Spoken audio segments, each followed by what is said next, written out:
Eu queria que você falasse um pouco da partida, especialmente ali da passagem do primeiro para o segundo tempo. Acho até que o Bahia fez um jogo muito justo no primeiro tempo e acabou sofrendo aquele gol que eu acho que muda toda a pré-eleção do intervalo e a sequência da partida.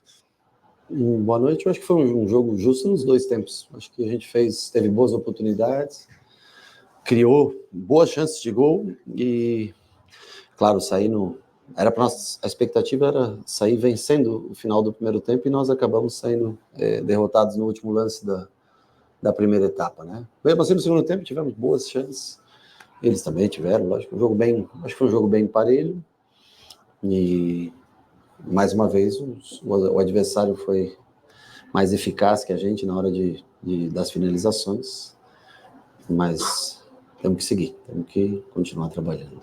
Rogério Ceni, boa noite, tudo bem? Justamente sobre as finalizações que eu queria falar, né? O Jean Lucas acabou perdendo 2 gols ali de cara, né? Queria saber qual foi o seu papo ali depois do vestiário. Eu sei que é um cara que cobra muito seu time, né? Em relação a isso. Finalização será o que você vai mais treinar agora durante a semana para enfrentar o Atlético? Não, nem tempo de treinar a gente tem. Eu treino sempre finalizações com ele. Ontem mesmo nós treinamos finalizações ao final do treinamento.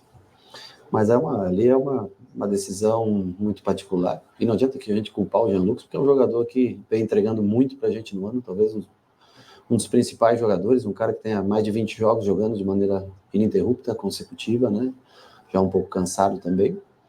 E não é um lance que muda a avaliação com relação ao Jean.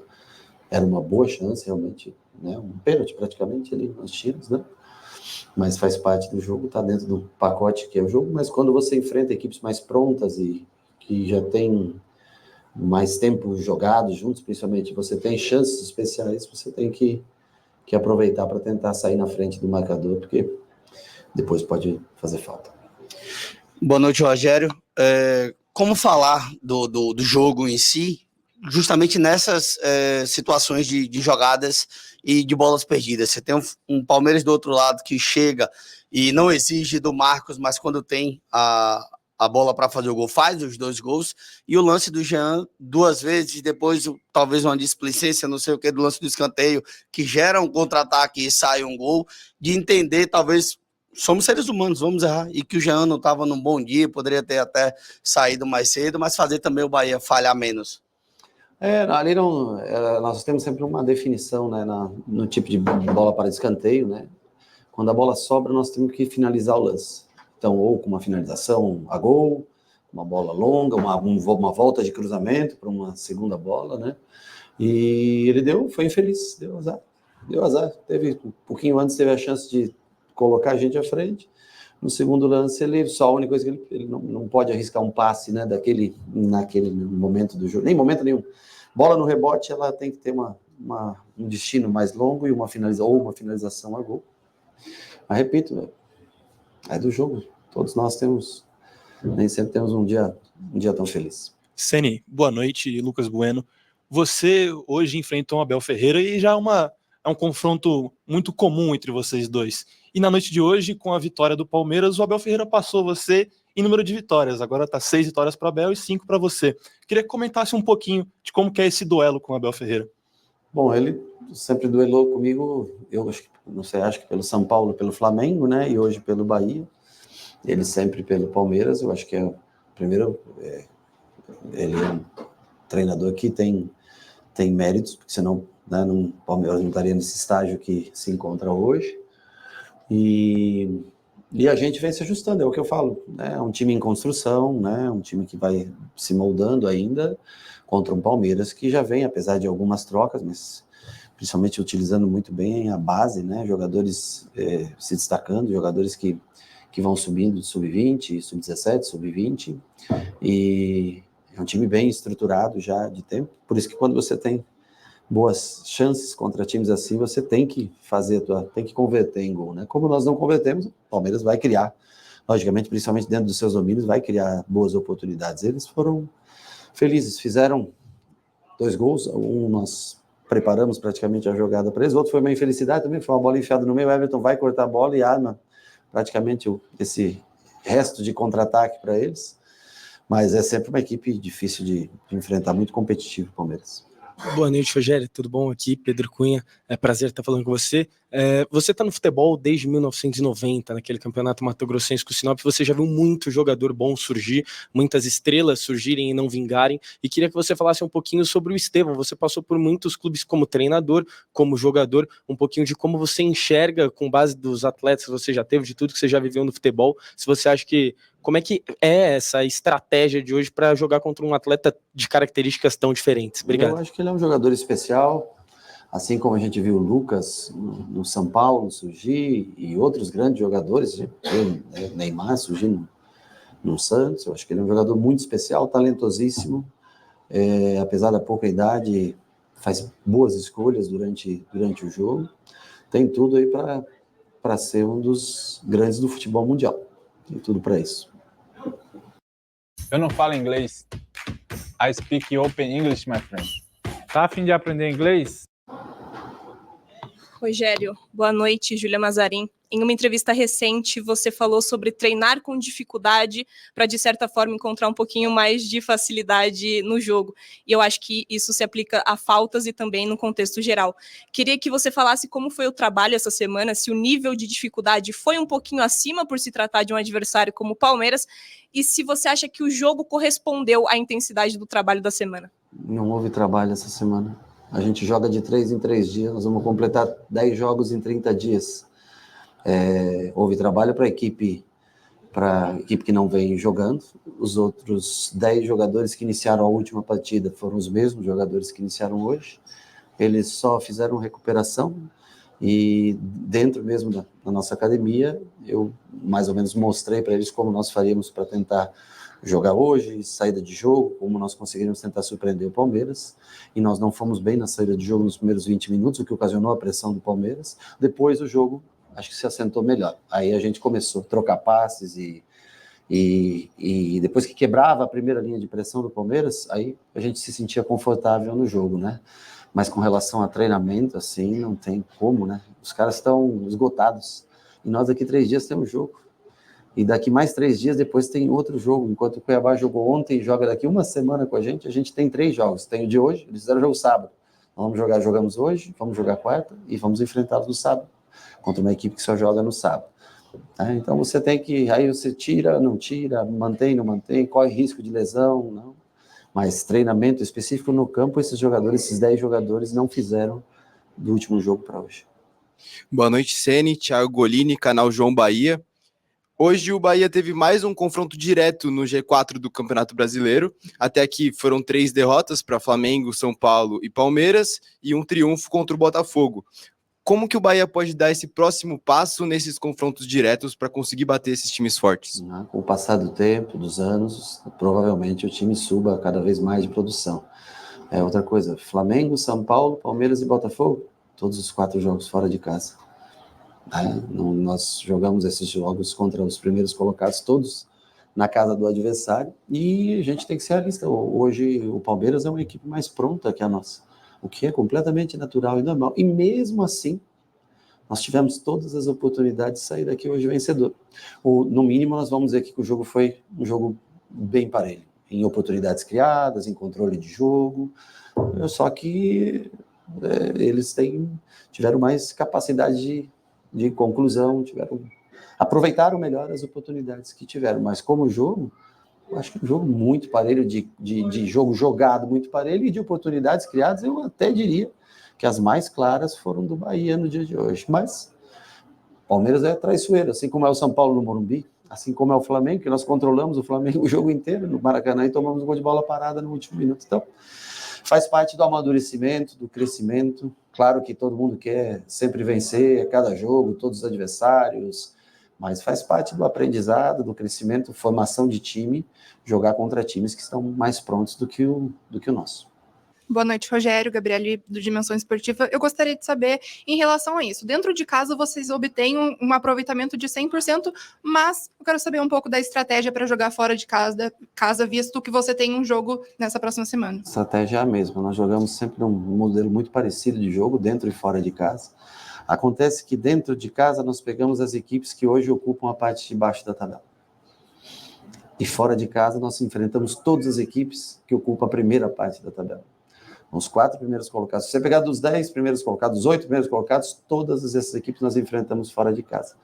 E as equipes que hoje se encontram numa posição mais baixa na tabela, todas essas equipes nós enfrentamos em casa. Isso indica que no segundo turno nós teremos muito mais dificuldade dentro de casa do que nós tivemos nesse primeiro turno. E para isso nós precisamos também aproveitar jogos fora de casa para fazer pontos, porque uma equipe não se sustenta na frente só vencendo os jogos em casa. Mas a gente prevê muito mais dificuldade no segundo turno dentro de casa e talvez até um pouco mais de chance de fazer mais pontos fora dos nossos domínios. Boa noite, Ceni. Thiago Barros, do Bate-Fundo Esportivo. Ceni, o Bahia já há algumas semanas, algumas rodadas, está aí com 6 jogadores pendurados e 7 com o Canu, realmente, que recebeu o cartão.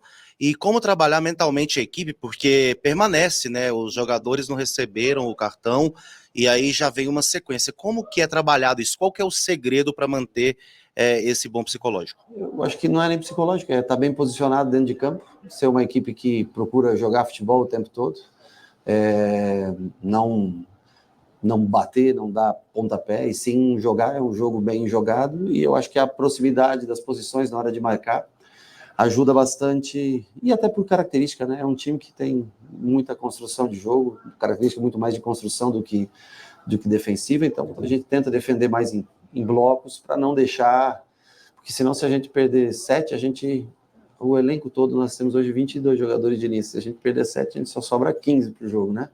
Então assim, nós temos que cuidar sempre dessa parte, e para isso, a proximidade de marcação por zona, principalmente na hora do sistema defensivo, se controlar para não discutir com o árbitro, não ficar brigando, não se concentrar, ter o foco somente no jogo. Eu acho que isso é importante para a gente ter um baixo número de cartões. Rogério, Leonardo aqui da Web Rádio Gol de Placa. Vocês jogaram contra o Palmeiras aqui num gramado sintético e vão jogar contra o Atlético Paranaense em outro gramado sintético. Você até comentou na última coletiva que são gramados pouco diferentes, mas que há uma dificuldade a mais. Como conseguir trabalhar isso tendo praticamente um dia de trabalho até a próxima partida? Não tem trabalho, nós vamos novamente descansar esses jogadores, vamos trabalhar amanhã com os jogadores que não atuaram ou atuaram um pouco tempo, né?